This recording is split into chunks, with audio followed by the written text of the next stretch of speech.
राम लाडले, मैं धारा अपना रवि मंगवाना हिस्टोरिया स्टडी चैनल में स्वागत करता हूं। दोस्तों, हमारे चैनल पर हरियाणा का इतिहास चला हुआ है और इस कड़ी में हम आधुनिक इतिहास पर आए हुए हैं। पिछली वीडियो मैंने बनाई थी कि कैसे हरियाणा अंग्रेजों के अधीन आता है और अंग्रेज कैसे उस पर प्रशासन चला दे, और उससे आगे ही हमने बात की थी 1897 क्रांति की। अगर दोनों ही वीडियो नहीं देखी है तो आपको डिस्क्रिप्शन में उनका लिंक मिल जाएगा, नहीं फिर आप आई बटन पर जाकर उनको देख सकते हैं। तो आज हम बात करते हैं कि 1897 के बाद अब कैसे हरियाणा में राष्ट्रीय कांग्रेस की स्थापना होती है, कैसे जो हमारे राष्ट्रीय आंदोलन होते हैं, असहयोग आंदोलन, सविनय अवज्ञा आंदोलन और भारत छोड़ो आंदोलन, इन आंदोलनों में हरियाणा का क्या योगदान रहता है, सारी बातें करेंगे। वीडियो को अंत तक जरूर देखें। तो जल्दी से हम अपनी वीडियो शुरू करते हैं। तो दोस्तों, वैसे तो आपको पता है कि कांग्रेस की स्थापना 1885 में हुई थी, लेकिन हरियाणा में इसकी स्थापना 1886 में हुई थी और अंबाला में की थी राय बहादुर मुरलीधर ने। यह याद रखना है अपने, कांग्रेस की स्थापना राय बहादुर मुरलीधर ने की थी, लेकिन जो इसकी पहली सभा या अधिवेशन बुलाया गया हरियाणा में अक्टूबर 1886 को हुआ था और उसकी अध्यक्षता तुरबाज खां ने की थी, जो कि रोहतक में हुई थी। ये सार्वजनिक सभा थी पहली कांग्रेस की हरियाणा में और इसके वक्ता थे जो बोलने वाले थे, इसमें लाला लाजपत राय थे। आगे बात करते हैं 1886 में जो कलकत्ता में अधिवेशन हुआ था कांग्रेस का, हरियाणा की तरफ से पंडित दीनदयाल शर्मा, लाला मुरलीधर व बाल मुकुंद गुप्त ने उसमें भाग लिया था, और भी जो अधिवेशन होते रहे हैं कांग्रेस के उसमें भी ये भाग लेते रहे हैं। अब बात करते हैं एक इंपोर्टेंट पार्लियामेंट सुधार 1909 में आया था, अंग्रेजों के द्वारा कुछ सुधार किया गया था, लेकिन वो सुधार नामात्र का था, लोगों ने काफी विरोध किया था। हरियाणा में इसका अंबाला में हुआ था सबसे ज्यादा विरोध। 27 दिसंबर 1909 को एक अंग्रेज अधिकारी केस था, उसके बंगले पर बम फेंके गए थे अंबाला की जनता के द्वारा। ऐसे ही हरियाणा का एक पत्रकार था बाल मुकुंद गुप्त, इसने शिव शंभू का चिट्ठा लिखकर पार्लियामेंट सुधार का विरोध किया था। आगे बात करते हैं हम होम रूल आंदोलन जो 1916 में चला था, जिसको बाल गंगाधर तिलक और एनी बेसेंट ने चलाया था। हरियाणा में होम रूल आंदोलन को पंडित नेकीराम शर्मा ने चलाया था, क्योंकि पंडित नेकीराम शर्मा बाल गंगाधर तिलक से काफी प्रभावित थे। पंडित नेकीराम शर्मा को हरियाणा का केसरी भी कहा जाता है, ये आपको याद रखना।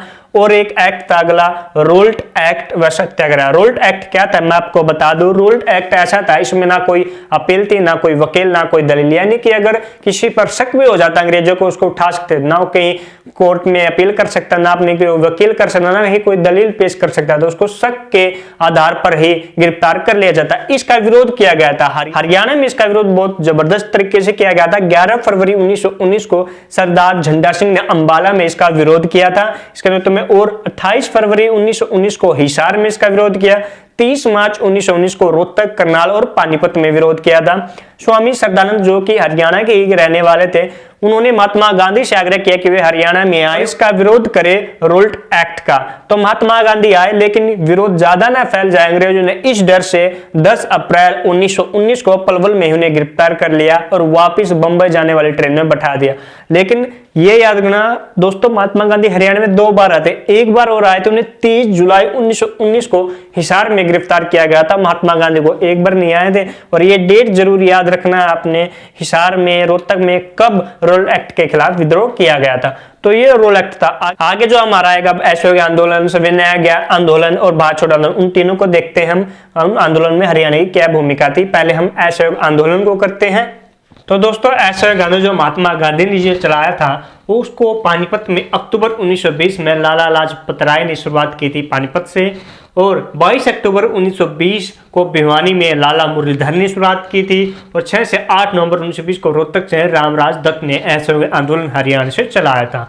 ये याद रखने योग्य बात है दोस्तों, चौधरी छोटू राम, जिसको हरियाणा में किसानों का मसीहा कहा जाता, वो इस असहयोग आंदोलन के विरोध में थे, छोटू राम जी, ये आपको याद रखना है। अगली बात, लाला मुरलीधर ने राय बहादुर की उपाधि का त्याग किया था। मतलब क्या था, इसमें गांधी जी ने कहा था कि जो अंग्रेज द्वारा उपाधियां दी गई है उन्हें त्याग कर दे, उन्हें वापस लौटा दे, विद्यार्थी स्कूलों में न जाए, कॉलेजों में न जाए, अपनी वकालत छोड़ दे, वकील, इन सब का आग्रह किया था। तो हरियाणा से लाला मुरलीधर ने अपनी राय बहादुर की जो उपाधि थी उसको लौटा दिया था।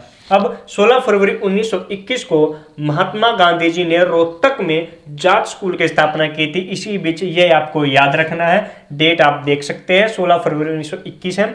अगला जो पंडित नेकीराम शर्मा है, जो हरियाणा के काफी बड़े नेता थे, उनको गिरफ्तार कर लिया जाता है अंग्रेजों के द्वारा। उनके गिरफ्तार करने के बाद रोहतक से पंडित श्री राम शर्मा, चौधरी हरफूल सिंह, दौलतराम गुप्त, बलदेव सिंह, पंडित जनार्दन शर्मा, ये सब गिरफ्तारियां दे देते हैं। और करनाल से देते हैं लाला गणपत राय, लाला हुकुमचंद, लाला देशबंधु गुप्त। अंबाला से देते हैं लाला दूलीचंद, मोहम्मद समीमुल्लाह, लाला मुरलीधर। ये सभी अपनी गिरफ्तारी दे देते हैं असहयोग आंदोलन के दौरान। तो ये था हरियाणा में असहयोग आंदोलन। दोस्तों नेक्स्ट करते हैं हम सविनय अवज्ञा आंदोलन।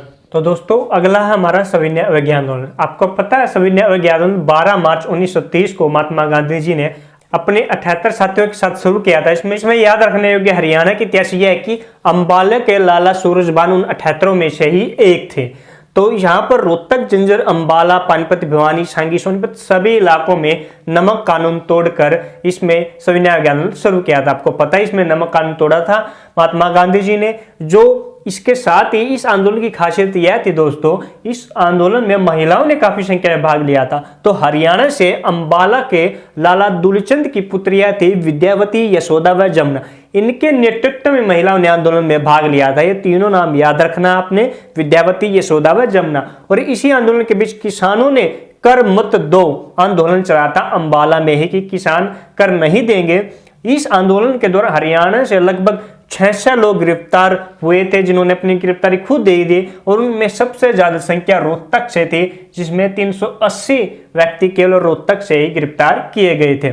अगला है व्यक्तिगत सत्याग्रह। इसी बीच महात्मा गांधी जी ने व्यक्तिगत सत्याग्रह चलाया था। ये क्या था कि व्यक्ति खुद अपने आप गिरफ्तारी दे, ये था व्यक्तिगत सत्याग्रह। व्यक्तिगत सत्याग्रह 17 अक्टूबर 1940 को महात्मा गांधी जी शुरू करते हैं। इसके साथ ही हरियाणा में 3 चरणों में यह होता है। पहला 17 अक्टूबर 1940 को, जिसमें रोहतक, अंबाला, हिसार, करनाल सभी जिले हैं जो हरियाणा के भाग लेते हैं और वहां पर लोग अपनी गिरफ्तारियां देते हैं। इस प्रथम चरण में रोहतक, अंबाला, हिसार से सबसे ज्यादा गिरफ्तारी दी जाती है। फिर इसका दूसरा चरण शुरू होता है 10 जनवरी 1940 को, जहां पर सबसे ज्यादा गिरफ्तारी हिसार से दी जाती है। और तीसरा चरण हरियाणा में शुरू होता है 10 अप्रैल 1941 को, और यहां पर तीसरे चरण में सबसे ज्यादा जो गिरफ्तारी है वो रोहतक जिले से दी जाती है। तो दोस्तों ये था व्यक्तिगत सत्याग्रह। नेक्स्ट जो आंदोलन था भारत छोड़ो आंदोलन, वो चला था 8 अगस्त 1942 को। इस आंदोलन को आपको याद ही है। इस आंदोलन की घोषणा करते ही जो बड़े बड़े नेता थे हरियाणा या भारत के उस सभी बड़े नेताओं को अंग्रेजों द्वारा गिरफ्तार कर लिया गया था, जिस वजह से इसका आंदोलन का नेतृत्व कोई नहीं कर रहा था। यानी कि एक भीड़ थी जो खुद ही अपना नेतृत्व कर रही थी, कोई एक नाम नहीं था। तो इसी बीच हरियाणा से जो गिरफ्तार हुए थे, इसमें मांगेराम वत्स, शीशपाल सिंह, वेद लेखराम सिंह, राधा कृष्ण, लक्ष्मण सिंह, राम कुमार, ये सभी इस आंदोलन के दौरान गिरफ्तार हुए थे। और जो बड़े बड़े पंडित नेकीराम वो सभी जो हैं वो तुरंत ही गिरफ्तार कर लिए थे जब इसकी घोषणा हुई थी 8 अगस्त 1942 को भारत छोड़ो आंदोलन के। तो दोस्तों ये था भारत छोड़ो आंदोलन। ये तीनों आंदोलन जो महात्मा गांधी ने चलाए थे। हरियाणा का इन आंदोलनों में क्या योगदान है और कैसे हरियाणा में कांग्रेस की स्थापना होती है। अगर वीडियो आपको अच्छी लगी है, इन्फॉर्मेशन अच्छी लगी है, तो दोस्तों वीडियो को लाइक करना ना भूलें और साथ ही हमारे वीडियो को लाइक, शेयर, कमेंट जरूर करें और हमारे चैनल को सब्सक्राइब करना ना भूलें। सब्सक्राइब करने के साथ ही दोस्तों बेल आइकन बटन जरूर दबाएं ताकि मेरी न्यू वीडियो आपके पास जल्द से जल्द पहुंच के। तब तक के लिए धन्यवाद।